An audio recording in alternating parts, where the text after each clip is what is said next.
కోల్కతాలో junior doctor మీద జరిగినటువంటి అత్యాచార ఘటన యావత్ దేశాన్ని కలిచివేసింది. ఈ అత్యాచార ఘటనలో పలు కోణాలైతే వెలుగులోకి వస్తూ ఉన్నాయి. ఈ బాధితురాలి తండ్రి చెప్తున్నటువంటి వివరాల ప్రకారంగా జూనియర్ డాక్టర్ డైరీలో ఒక పేపర్ మిస్ అయిందని, ఆ పేపర్లో ఏముందో తమకు తెలిసినప్పటికీ సిబిఐ వారు సూచన మేరకు మేము అది బయటికి చెప్పదలుచుకోలేదు అంటూ బాధితురాలి తండ్రి ఒక మీడియాకి ఇచ్చినటువంటి ఇంటర్వ్యూలో చెప్తున్నటువంటి నేపథ్యంలోనే ఈ అంశం మీద మనం విశ్లేషణ చేసుకునేటువంటి ప్రయత్నం చేద్దాం. ప్రస్తుతం మనతో పాటు ఉన్నారు ప్రముఖ సామాజికవేత్త, ప్రముఖ గైనకాలజిస్ట్ జానకి గారు. మేడంతో మాట్లాడు. మేడం నమస్తే. మేడం నమస్తే అండి. ఈ అత్యాచార ఘటనలో కొత్త కోణాలు అయితే వెలుగులోకి వస్తూ ఉన్నాయి. మేడం, బాధితురాలు తండ్రి మీడియా ముందుకు వచ్చి ఆమె డైరీలో ఒక పేపర్ అయితే మిస్ అయ్యింది, ఆ పేపర్లో ఏముందో నాకు తెలుసు కానీ నేను బయటికి చెప్పలేనటువంటి పరిస్థితుల్లో ఉన్నాను, సిబిఐ వారు నాకు అటువంటి సూచనలు చేశారు అంటూ ఆయన చెప్తున్నటువంటి నేపథ్యంలోనే కొంతమంది మాత్రం అసలు ఈ జూనియర్ డాక్టర్ హత్య ఆ హాస్పిటల్లో అలాగే ఆ కళాశాలలో జరగలేదు, అసలు సెమినార్ హాల్లోనే జరగలేదు, వేరొక చోట ఆవిడ మీద హత్య చేసి ఆవిడ బాడీని ఇక్కడికి తీసుకొచ్చారు అనేటువంటి వాదనలు అయితే తెర మీదకి తీసుకొస్తూ ఉన్నారు. దీని మీద మీ విశ్లేషణ ఏంటి మేడం? ఇక్కడ యాక్చువల్గా ఏంటంటే ఇది చాలా బాధాకరం, అమానుష్యం. ఇట్లాంటి అత్యాచారాలు అనేవి మనం కని విని ఎరగలేదు. నేను దీని గురించి కొన్ని మీడియాలతో ఆల్రెడీ మాట్లాడి ఉన్నాను కనుక చెప్తున్నాను. ఏంటంటే ఒక డిసిప్లిన్డ్ డాక్టర్, చూడండి డైరీ ఎవరు రాస్తారు? అంత తీరిక ఎవరికి ఉంది? మీరు ఆలోచించండి. ప్రతిరోజు తనకు జరిగే అంశాలన్నిటిని మనసుతో పాటు ఆ డైరీ రాయడం అనేది చిన్న అంశం కాదు. It shows the highest discipline in anybody's life. అంటే ఒక మనిషి యొక్క నిబద్ధత, నియమం ఇవన్నీ ఉంటాయి. తర్వాత 36 గంటల డ్యూటీ అంటే అలాగే ఉంటుంది. ఎందుకంటే నేను 27 ఏళ్ల నుంచి గవర్నమెంట్ సెక్టార్లో వర్క్ చేస్తున్నాను. 20 ఏళ్ళు నైట్ డ్యూటీలు చేశాను. 36 గంటలు ఖచ్చితంగా పీజీ పీరియడ్లో ఉంటుంది. ఎలా అంటే ఈరోజు పొద్దున్న 8ంటికి వస్తే రేపు 8 వరకు డ్యూటీ చేసి ఆ తర్వాత మళ్ళీ వార్డుకి వెళ్ళి ఎప్పుడో సాయంకాలం 4-5 కానీ వాళ్ళు ఇంటికి వెళ్ళే అవకాశం ఉండదు. ఇంకొక విషయం దీనిలో ఉన్నది ఏంటంటే ఆ డాక్టర్కి అన్ని గంటలు రెస్ట్ అనేది రావడం అనేది అది ఒక కుమ్మక్కైన విషయం ఏమన్నా ఉందేమో సిబిఐ ఆ లోతుగా కూడా అనాలిసిస్ చేయవలసి ఉంటుంది. ఎందుకంటే ఒక డాక్టర్కి 2 గంటల మినహా రెస్ట్ అనేది దొరకదు. మ్యాక్సిమం 2 అవర్స్ రెస్ట్ ఇస్తే చాలా గొప్ప. ఒక్కొక్కసారి జూనియర్ పోస్ట్ గ్రాడ్యుయేట్స్కి ఆ 2 గంటల నిద్ర కూడా దొరకదు. అంటే ఒక రోజు వాళ్ళు నైట్ డ్యూటీ చేసినప్పుడు కేవలం 2 గంటలు కూడా నిద్రించే సమయం ఉండదు. అటువంటిది 6 గంటలు అమ్మాయిని డిస్టర్బ్ చేయలేదంటే ఆ డ్యూటీలో షిఫ్ట్లో ఉన్న మొదటిగా వాళ్ళని కదా ప్రశ్నించాలి. నేను ఇప్పుడే లైవ్ అప్డేట్స్ చూశాను, అందుకని ఆ 4 స్టూడెంట్స్ని పిలిచారు. ఆ నైట్ ఆ అమ్మాయి వెళ్ళిన భోజనం అందరూ కలిపి తిన్నారు కదా, వాళ్ళు ఏం చర్చించుకున్నారు? 6 గంటలు నన్ను లేపొద్దని అమ్మాయి ఎందుకు చెప్పుంటుంది? అలా జరిగి ఉండదు. వాళ్ళకి జరుగుతుంది తెలుసు, జరిగింది తెలుసు. ఇక్కడ చాలా లోపాలు ఉన్నాయండి. ఏదైనా మనం ఒక అంశాన్ని తొందర పెడితే అది చాలా తప్పుగా ఉంటుంది అనమాట. ఇక్కడ తొందరపడి చేసినవి చాలా ఉన్నాయి. ఎవిడెన్సెస్ని డెస్ట్రాయ్ చేయడానికి ఎన్నో ప్రయత్నాలు, ఎన్నో వీడియోలు మనం అందరం చూసాం. ఒకటి ఏంటంటే ఆ ప్లేస్ని ఫస్ట్ మనం టేప్స్తో కట్టేసి కదండి ఉంచుతారు. అలా ఎందుకు కట్టలేదు? ప్రైమా ఫాసి ఎవిడెన్స్ మీకు దొరికిన కాడికి అవన్నీ హ్యాండ్ ఓవర్ చేయాలి కదా. అవి ఏం లేవు. ఒక నిర్వీర్యమైపోయిన హాస్పిటల్ అడ్మినిస్ట్రేటర్స్, పోలీసు శాఖ, ఒక పోలీస్ వాలంటీర్ వెళ్ళి 3వ ఫ్లోర్లో ఎలా యాక్సెస్ చేస్తాడండి ఎవరి తోడ్పాటు లేకుండా? దీనిలో ఒకటి కాదండి, అన్నీ సస్పీషియస్గానే ఉన్నాయి. తర్వాత వాళ్ళ తల్లిదండ్రులకి అమ్మాయి సూసైడ్ చేసుకుందని ఫోన్ చేయడం ఏంటండి? అసలు దీనిలో ఒక కోణం కాదు, దేశం అంతా ఈ రోజు అట్టుడిగిపోతుందంటే అంటే ఆ యూనివర్సిటీకి సంబంధించినటువంటి డీన్ కానీ లేకపోతే ఆ కళాశాల యొక్క ప్రిన్సిపాల్ ప్రమేయం కూడా ఉంది ఈ హత్యలో అనేది. ఇందులో ఏదో జరిగింది అనేది సామాన్యులకు అర్థం అవుతుందండి. దీనికోసం పెద్ద పెద్ద లాయర్లు ఇవేం కాదు. సుమోటోగా సుప్రీంకోర్టు కేసులు ఎన్ని తీసుకుంటుందండి? అలా తీసుకుందంటే గ్రాస్గా దీనిలో నెగ్లిజెన్స్ కనిపిస్తోంది. అంటే చెయ్యవలసిన విధంగా ఏది జరగలేదు.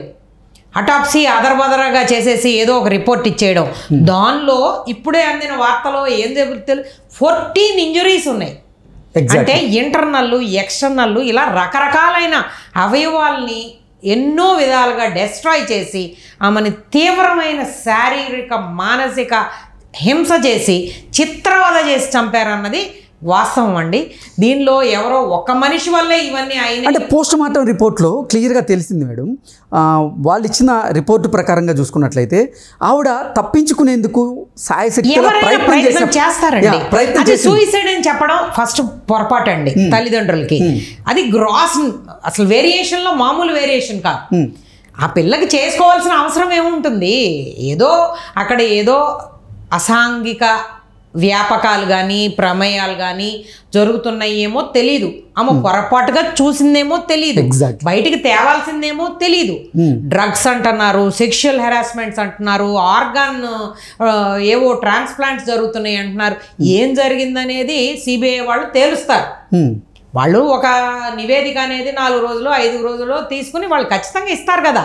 మనందరికీ తెలుసుకోవాల్సిన అంశాలు ఏంటంటే దేన్ని కూడా తొందర పెట్టి చెయ్యకూడదు. అంటే చనిపోయినటువంటి అత్యాచారానికి ఒక నిమిషం అండి, చనిపోయిన తర్వాత ఆ బాడీని ఇంకొక 3 బాడీస్ వెయిటింగ్లో ఉండగా అర్జెంటుగా దహన సంస్కారాలు చేసేసారనేది మెయిన్గా పేరెంట్స్ వాపోయేది.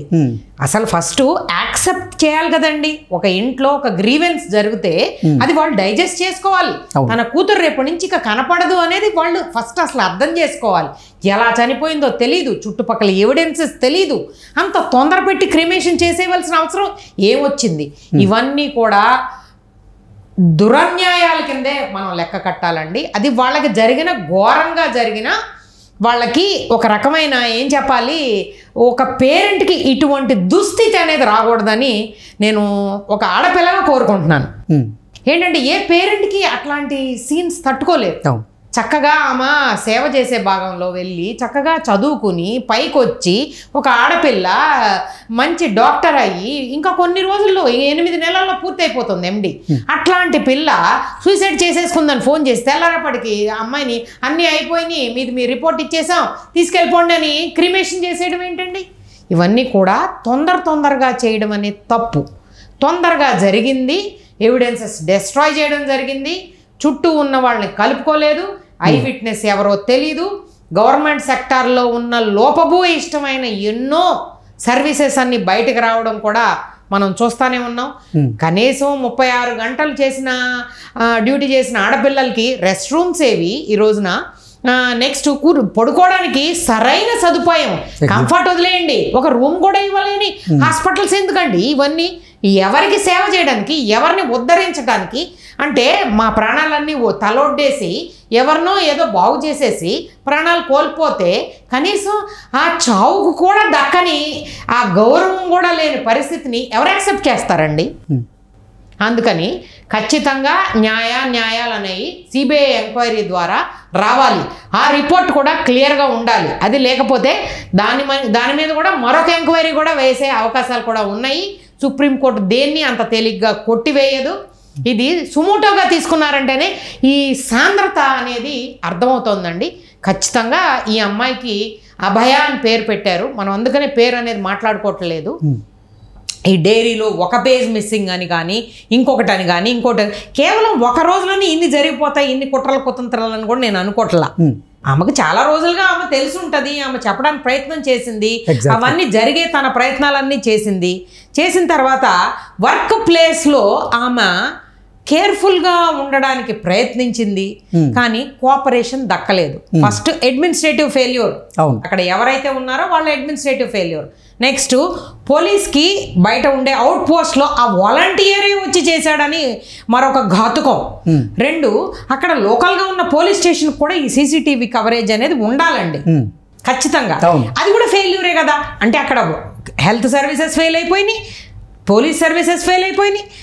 ఒక మనిషి అనేవాడు ఉండడానికి వీలు లేనంతగా ఆ ఎవిడెన్సెస్ని డెస్ట్రాయ్ చేయడానికి నెక్స్ట్ అటాక్ వీడియోస్, వాట్సాప్స్, ఇది ఏమి పాత రోజులు కాదు. ఎవిడెన్సెస్ డెస్ట్రాయ్ అసలు ఘటన జరిగిన తర్వాత 6 గంటల సమయం వరకు కూడా ఈ ప్రిన్సిపల్ ఎస్హెచ్ఓకి ఎందుకు సమాచారం అందించలేదనేది, ఏ సంఘటన జరిగినా వితిన్ 6 అవర్స్ అనేది నోటిఫై అవ్వాలి, లేదంటే ఆ అడ్మినిస్ట్రేటర్ అనే వాతన్ని ఇమ్మీడియట్గా సస్పెండ్ చేస్తారు.